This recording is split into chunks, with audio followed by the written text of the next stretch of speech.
विश्व में जितनी वैज्ञानिक उन्नति होती जा रही वो चकित करने वाली तो है ही, पर ज्यों ज्यों उन्नति के लिए यंत्रों का प्रयोग होता है और उसके द्वारा वायु में जो प्रदूषण फैलता है गैसों के द्वारा और वस्तुओं के द्वारा, उसकी आज सर्वत्र सारे विश्व में चर्चा है।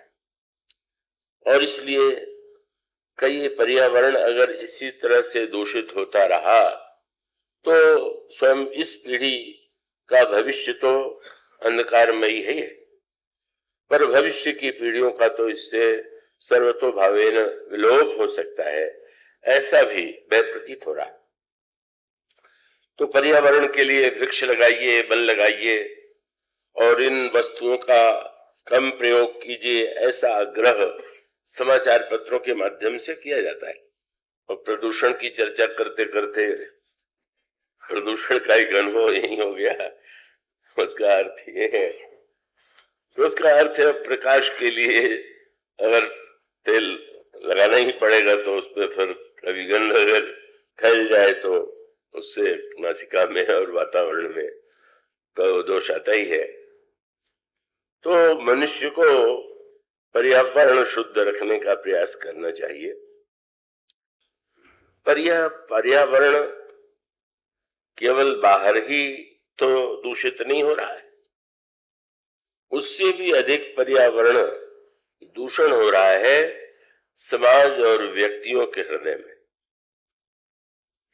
और तब हमारा कर्तव्य है कि हम केवल बाहर के पर्यावरण को ही स्वच्छ रखने की चेष्टा न करें, उससे भी अधिक आवश्यक है कि हम भीतर का जो दूषित वातावरण है उसको स्वच्छ करने की, पवित्र करने की चेष्टा करें।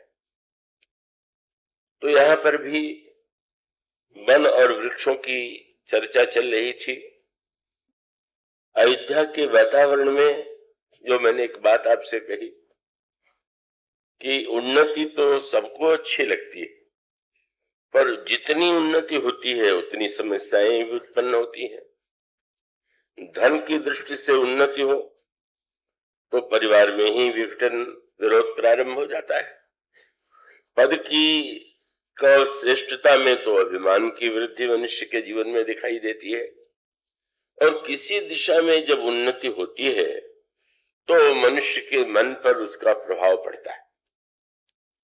तो उन्नति को रोका नहीं जा सकता, पर हम भीतर और बाहर से कैसे अधिक से अधिक का उसको शुद्ध बनाए रखें और कितना वो हमारे लिए और भविष्य के लिए कल्याणकारी है, इस बात की ओर ध्यान दिया जाना चाहिए।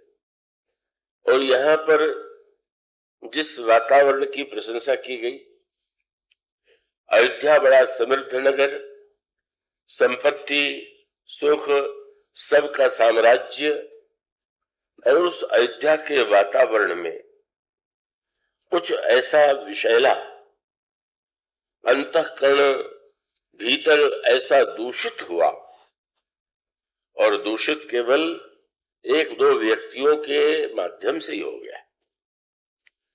एक व्यक्ति ने ऐसा प्रदूषण कैकेयी जी के मन मस्तिष्क में बैठा दिया कि अंत में श्री राम के राज्याभिषेक के स्थान पर उनको 14 वर्ष के लिए वन में जाने की आज्ञा दी गई।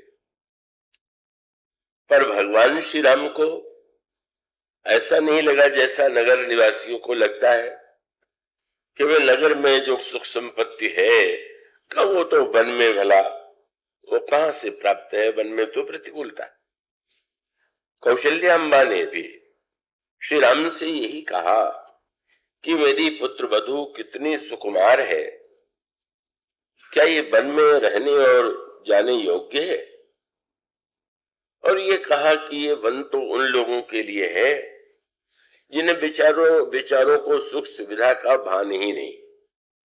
बन ही तो कोल किरात किशोरी रची विरंची, ब्रह्मा ने उनका ऐसा निर्माण कर दिया है कि वो विषय सुख भोरी, उनको विषय सुख का पता नहीं है, उनको अभ्यास है, वो वन में रह सकती है। और जिनका स्वभाव पत्थर की तरह या कीड़े की तरह है, उनके लिए उसमें समस्या नहीं है। पर मेरी पुत्र वधू तो इतनी सुकुमार है कि दीप बात नहीं तारण कहूं। मैंने तो अपने पुत्र वधू से कभी यह भी नहीं कहा कि तुम जरा दीपक की ज्योति को, दीपक की बत्ती को आगे कर दो। चेष्टा करने पर भी हमने उसे रोका और उसको पलंग पीठ तरी गोद ही डोरा, सीन दीन पग अवनि कठोरा, सो सिय चलन चहत वन सा था, आय सुकाह कही रघुनाथा। वह जो जनक नंदिनी है, मैं देख रही हूं कि तुम्हारे साथ वन में जाने के लिए व्यग्र है। तुम मुझे बताओ कि मैं क्या करूं। अगर तुम ले जाना चाहते हो तो मैं स्वाभाविक रूप से स्वीकार कर लूंगी और पुत्री सीता को वही उपदेश दूंगी। पर तुम्हें अगर ऐसा लगता हो कि वहां जाने योग्य नहीं है, तो फिर ये अगर यहां रुक जाए तो फिर हम लोगों के लिए तो बड़ा अवलंब हो जाएगा। किंतु श्री किशोरी जी ने इसे स्वीकार नहीं किया, श्री राम ने इसे स्वीकार नहीं किया, क्योंकि गोस्वामी जी ने कहा कि वस्तुतः श्री सीता जी और श्री राम को दोनों को ऐसा प्रतीत हुआ कि वन में जितना आनंद है उतना इस नगर में नहीं, वैभव में नहीं। पर स्वाभाविक है, जो व्यक्ति शरीर प्रधान होता है उसे तो वन में जाकर के कष्ट होता ही है। पर इतना सुकुमार होते हुए भी वन के कष्टों को उठाने के पीछे जो प्रेरक भावना और जिस दृष्टि से भगवान श्री राम ने उसे देखा, भगवान राम के स्थान पर कोई भी व्यक्ति हो और उसे राज्य के स्थान पर बन जाने का आदेश दिया जाए, वो तो विद्रोह कर सकता है अगर उसमें विद्रोह करने की शक्ति है तो, या निराश हो सकता है, या ज्योतिषियों से पूछ सकता है कि किस ग्रह की प्रतिकूलता से मेरे ऊपर यह संकट आ गया। किंतु भगवान श्री राम को ऐसा प्रतीत नहीं हुआ, बल्कि उन्होंने तो उसको एक भिन्न ही रूप में देखा। और वह भिन्न रूप क्या था? कौशल्या अम्बा के पास जब श्री राम भद्र गए तो उस समय कौशल्या अम्बा को ज्ञात नहीं था कि राम को 14 वर्ष के लिए वन जाने का आदेश दिया गया है। और बड़ी व्यग्रता से उन्होंने कहा कि पुत्र, बड़ा विलंब हो गया है, तुम कुछ मीठा मधुर फल ले लो, क्योंकि राज्याभिषेक की विधि तो बड़ी विस्तृत होती है, तुम्हें भूख का कष्ट होगा। और वात्सल्य भरे हृदय से मां ने यही कहा कि जो कुछ भाव मधुर फल खाहू, और पितु समीप तब जायहु भैया, भई बड़ी बार जाई बल मैया। पर गोस्वामी जी ने बड़ी काव्यपूर्ण भाषा में कहा कि जैसे कोई बहुत सुगंधित पुष्प हो और उस पुष्प के रस के आसपास कहीं भंवरा हो, तो भंवरा तो उस रस की ओर आकृष्ट हो जाएगा। लेकिन गोस्वामी जी कहते हैं कि यहां तो अद्भुत बात हो गई। क्या? यहां मां का जो वाक्य है वो तो मानो स्नेह और वात्सल्य के मकरंद से भरा हुआ, उसमें ऐसा रस है। मां कहती है कितने ही व्यग्रता से लोग प्रतीक्षा कर रहे हैं कि तुम सिंहासन पर बैठोगे। लोगों के हृदय में कितनी उत्सुकता है, कितनी प्रतीक्षा है, और तुम्हारे तो सिंहासन पर बैठने से सारा विश्व धन्य हो जाएगा, अयोध्या पूरी धन्य हो जाएगी। इतना बड़ा आकर्षण भरा प्रलोभन। पर गोस्वामी जी कहते हैं कि सुख मकरंद भरे श्रिय मूला, पर देख राम मन भ्रमर न भूला। भगवान श्री राम का मन भ्रमर जो है उसकी ओर जरा भी आकृष्ट नहीं हुआ। अभी तो उन्होंने मानो मीठे रूप में कहा कि मां, तुमको भी यही लगता है कि राज्याभिषेक के सिंहासन पर बैठने से पहले मुझे फल खाना चाहिए? तो यहाँ तो अयोध्या में किसी विशेष अवसर पर यह माना जाता है कि नहीं, फल जो है पवित्र है, सात्विक है, और उस समय लोग ये समझते हैं कि वह फल करना चाहिए, फलाहार करना चाहिए। पर मैं तो ऐसे स्थान पर जा रहा हूं कि जहां सर्वदा ही फलाहार। प्रभु का अभिप्राय ये है कि फल अगर इतना पवित्र है कि विशेष दिन में उसका आस्वादन किया जा सकता है, तो उन्होंने ये कहा कि उनको तो लगा कि आपके भी तो श्रीमुख से ही निकला कि जो कछुआ मधुर फल खाओ। और साथ साथ प्रभु ने कहा कि माँ, तुम्हें एक मैं प्रसन्नता का समाचार देना चाहता हूं। तुम्हें तो ये ज्ञात था कि पिताजी मुझे युवराज का पद देने वाले हैं, लेकिन अब उनका विचार बदल गया और उन्होंने मुझे सीधे राजा बना दिया। राजा? क्या महाराज वन में जाने के लिए व्यग्र हो रहे हैं क्या? उनका नहीं, पिताजी यहाँ पर रहेंगे। मेरा छोटा भाई भरत भी यहाँ उनकी आज्ञा से राज्य चलावेगा। लेकिन पिताजी ने अनुभव किया कि शायद यहाँ रह करके मेरी योग्यता और क्षमता का सही उपयोग नहीं हो पाएगा, इसलिए पिता दीन मोहि कानन राजू और जह सब भांति मोर बड़ काजू। यहाँ तो राजा एक शोभा की वस्तु है। पिताजी ने तो मुझे उस जंगल का राज्य दिया है जहां मेरी सबसे अधिक आवश्यकता है। भगवान श्री राघवेंद्र ने उस वन गमन को अपने आदर्श की पूर्ति के लिए, अपने समाज के कल्याण के संदर्भ में जिस रूप में देखा, वह उनके शब्दों में झलकता है। और जब भगवान श्री राम जाकर के वन में निवास करते हैं, तो वन में इतना अधिक आनंद, इतना सुख की अनोखी बात हो गई। ये जो नगर है वो दुख में डूबा हुआ। अयोध्यावासी कैसे लगते हैं? बोले घर मसान जनु परिजन भूता, पतिहित हेतु मनहु जमदूता, और बागन बिटप बेली कुहेला ही सरित सरोवर देखने जाए। मानो जब अंतःकरण में कोई प्रदूषण आ जाए, और वही होता है। का महाभारत और रामायण की परिस्थितियों में समानता थी, पर पात्रों में भिन्नता थी। वहां भी तो गांधारी और कुंती के अंतराल में गांधारी को यह इच्छा थी कि उनके पति दृष्टिहीन थे, इसलिए उन्हें राज्य नहीं मिला। पर मैं गर्भवती हूं, उन्हें ज्ञात था कि कुंती भी गर्भवती है, और तब उनके मन में लालसा उत्पन्न हुई कि मेरे गर्भ से अगर पुत्र का जन्म पहले हो जाए तो भविष्य में मेरा पुत्र ही ज्येष्ठ होने के नाते राज सिंहासन पर बैठेगा। पर वैसा नहीं हुआ। जब कुंती के गर्भ से उन्होंने समाचार यह सुना कि पुत्र का जन्म हो गया, तो इतना दुख हुआ।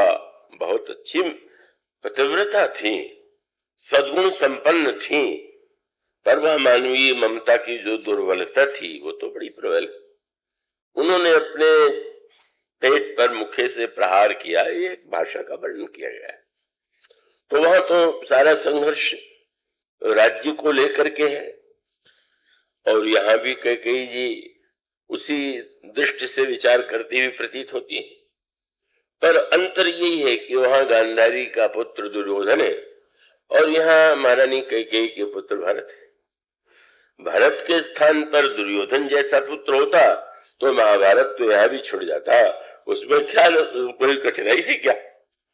लेकिन उसका अर्थ यह है कि भगवान श्री राम ने उसका जो उत्तर दिया, उसका अर्थ यह है कि उन्होंने ये नहीं समझा कि मुझे पदावनत कर दी गई, देश निकाला दे दिया गया। भगवान ने कहा मेरी उन्नति हो गई, और इसलिए श्री राम का यह जो चिंतन है, और जिस तरह से वन में जाने से उनके वातावरण में तो वन में पवित्रता थी ही, ऋषि मुनि तो निवास करते ही थे वहां पर ऋषि मुनियों के साथ साथ जिनके विषय में ये धारणा थी कि वो तो बड़े कठोर स्वभाव के हैं, या चोरी आदि करना जिनकी प्रकृति है, कितना परिवर्तन हो गया। और वह परिवर्तन बताता है दोनों दृष्टियों से। वन में जाकर के भगवान श्री राम कहते हैं, इससे बढ़कर के सौभाग्य क्या होगा कि मुनिगण मिलन विशेष बन और सबई भांति तमोद। और सचमुच श्री राम के उस निवास से जो परिवर्तन हुआ, और उसका दूसरा सूत्र ये है कि श्री भरत को सिंहासन में दे करके बहुत बड़ा कार्य कर रही हूं अपने बेटे के लिए, ऐसा भ्रम महारानी कैकेयी के मन में था। पर श्री भरत ने उस राज्य की ओर देखा भी नहीं, उनके मन में कोई आकर्षण हुआ ही नहीं।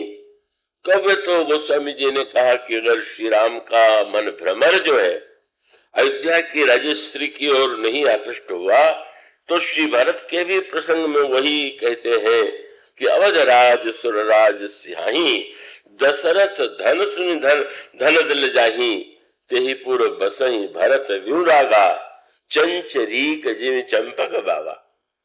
भ्रमर श्री राम, भ्रमर श्री भरत पर ये अयोध्या का वैभव, यह आकर्षण उन्हें अपनी ओर आकृष्ट नहीं कर पाया। और उसका अभिप्राय यह है कि कभी कभी जो हमारी दृष्टि होती है वो कुछ ऐसा प्रवाह में हम बह जाते हैं कि हम जो देखते हैं, जो सुनते हैं, हमारे हृदय में भी उसी प्रकार की भावना जागृत होती है। पर वो जो दृष्टि परिवर्तन है, वो दृष्टि परिवर्तन श्री राम जब वहां पर रहते हैं और श्री राम के वहां रहने से क्या स्थिति आ गई, जब ते आई रहे रघुनायक तब ते भयऊ बन मंगलदायक। मानो सारे वृक्षों में, सारी प्रकृति में ऐसा दिव्य आनंद और सुख शांति का साम्राज्य छमा गया, छा गया। और उसके पश्चात नगरवासियों और ग्रामवासियों नहीं बल्कि वनवासियों में जो एक विलक्षण संवाद हुआ, उसने बता दिया कि भगवान श्री राम ने स्वयं, उनका हृदय तो पवित्र है ही, उनके सानिध्य से जिन लोगों के प्रति यह आशंका थी कि वो, जिनके लिए भगवान राम ने ये कहा था सीता जी से डराने के लिए, जाने से रोकने के लिए, बोले निश्चर निकर नारी नर चोरा, कह तो दिया था लेकिन हुआ क्या। श्री राम ने इतने प्रेम से उनसे मित्रता की, अपनत्व का उन्हें अनुभव कराया कि जब श्री भरत गए उस अयोध्या के राज्य को छोड़ करके, और आप देखेंगे वे लौट करके नगर में आए। इसका अर्थ है कि प्रत्येक नगरवासी जाके वन में रह जाए ये आवश्यक नहीं है। नगर में भी रहा जा सकता है, वन में भी रहने की हमारे यहाँ तीर्थ यात्रा आदि के द्वारा उसकी ओर संकेत किया गया है। पर वहां भी सूत्र ये है कि वो अगर वन से भी लौट करके आए तो उन्होंने अयोध्या में न रह करके पास में ही जो नंदीग्राम है वहां पर आपने कुश की सैया और ऐसी गुफा, ऐसा स्थान बनाया पृथ्वी के नीचे जहां वे तपस्वी के वनवासी के रूप में निवास करते थे। आश्चर्य था नगर में रहते हुए, और ये वन का दृश्य श्री भरत से जब किसी ने कहा कि आप इतना कष्ट क्यों उठा रहे हैं, तो उन्होंने व्यंग भरे स्वर में कहा कि महारानी कैकेयी ने जब श्री रामभद्र को वन दिया तो यही महाराज से कहा था कि मैंने राम के प्रति अन्याय नहीं किया है, राम को मैं बहुत चाहती हूं, इसीलिए तो मैं उनको वन में भेज रही हूं, क्योंकि भोग से त्याग बड़ा है, तो वही जो छोटा पुत्र है उसे मैं भोग दे रही हूं, और बड़े पुत्र को तो तपस्वी बना करके वन में भेज रही।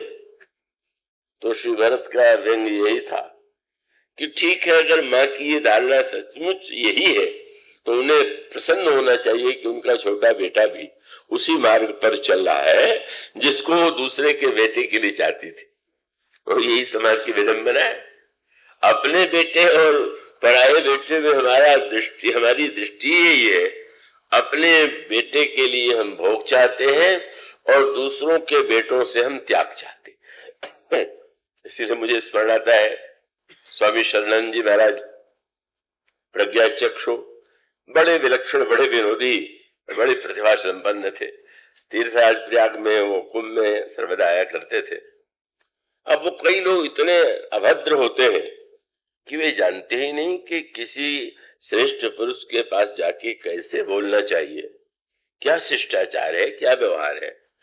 अब मान लीजिए आप कहीं भोजन करने जाए और भोजन परोसा जाए और खाते समय आप दूसरे के घर की चर्चा करने लगे, वहां तो भोजन बहुत स्वादिष्ट बना था, आपको बोलना भी नहीं आता है, हाँ भोजन कर रहे हैं, दूसरे के घर के भोजन का स्वाद सुना रहे हैं। तो जो व्यक्ति थे उसी प्रकार के अभद्र थे। इतने बड़े महात्मा, ग्रह प्रज्ञा चक्षु, अब उससे जाकर के वे पूछने लगे कि महाराज पहले जैसे महात्मा होते थे अब क्यों नहीं होते। तो वो तो मूर्खता की पराकाष्ठा थी, पर ऐसे मूर्खों की संख्या कम नहीं, जो नहीं जानते हैं कि क्या बोलना चाहिए, क्या किससे कहना चाहिए। तो लेकिन उन्होंने बुरा नहीं माना, खूब हंसे। तब हंस के उन्होंने उत्तर जो दिया वो बड़ा व्यंग भरा और चुटीला था। जो उन्होंने पूछा था, बड़े भारी धनी थे, तो उनसे कहा कि भाई सेठ जी, पहले जो महात्मा हुआ करते थे वो राजाओं के घर से और बड़े समृद्धशालियों के घर से वो सब कुछ छोड़ करके, वो सब भोगों से उनकी लालसा पूरी हो जाती थी, वो महात्मा हो जाते थे, तो अच्छे महात्मा हो जाते थे।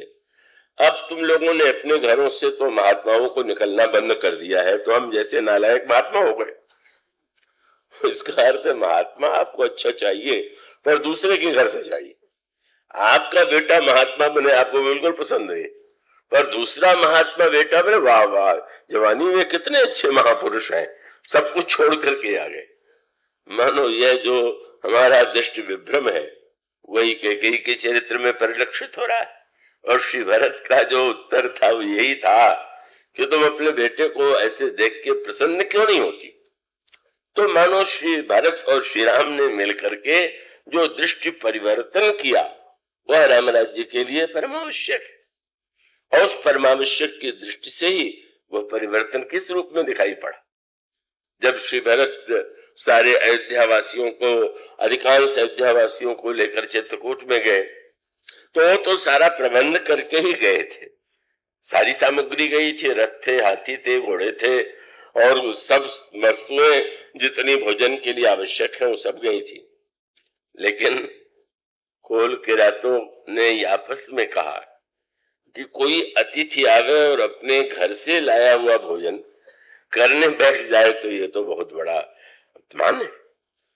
तो हमारे प्रभु श्री राम तो अपने हैं और अयोध्यावासी मेहमान, इतना अपनत्व जुड़ा हुआ है कि उनको लग रहा है कि ये तो हमारे श्री राम के घर में आए हैं, ये अपना भोजन करेंगे।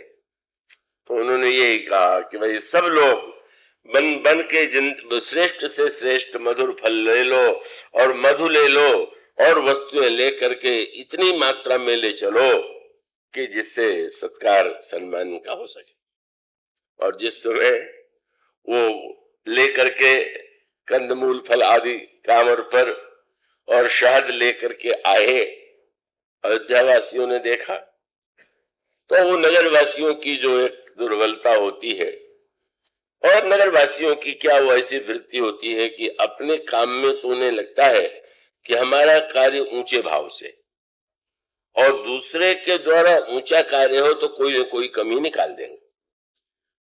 ये इसने अगर दान दिया तो ये होगा, इसने ये काम किया तो इसलिए किया होगा।